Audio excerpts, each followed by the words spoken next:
Venezuela plunges deeper into chaos. An opposition march in the capital dispersed after authorities fired tear gas. The protesters were hoping to reach the National Electoral Authority to demand progress on a recall referendum against President Maduro. CCTV's Stephen Gibbs sent this report from Caracas.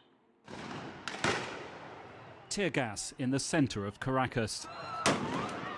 Protesters, angry at delays in a recall referendum, wanted to march on the nation's electoral offices. They were prevented. Perhaps dangerously for the government here, these protests are becoming a vent for wider public discontent in the midst of a calamitous recession. They're being led by Enrique Capriles, state governor and former presidential candidate. On the eve of the opposition march, he gave the Venezuelan army, which has pledged allegiance to the government, a grave warning. The moment of truth is coming to decide if you are with the Constitution or you are with Maduro. This is a decision that the army will be responsible for making. With the bad news piling on President Maduro, he's declared a nationwide state of emergency. One respected opinion poll reports that almost 70% of Venezuelans want him to leave office this year. He has an answer to that.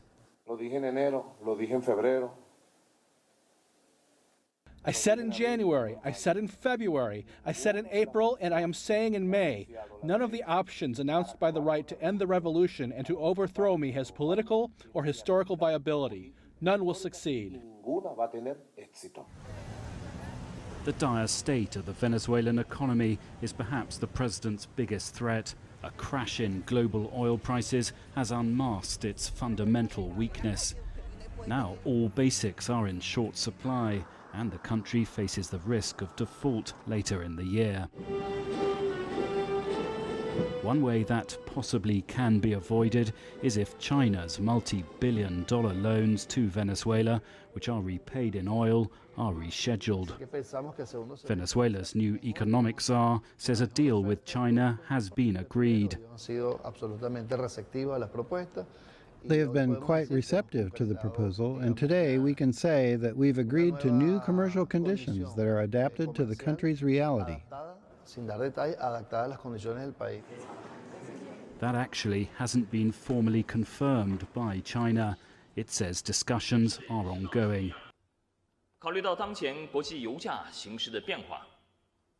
Considering the current international oil price changes, the two sides have agreed to discuss the flexible and effective methods of improving the financial cooperation mechanism between the two countries on the basis of mutual benefits. Any relief from the immediate economic problem will be, of course, welcomed by the government because the pressure from many other sides here is increasing. Stephen Gibbs, CCTV, Caracas. If you like what you just saw, follow us on social media and visit our website, cctv-america.com.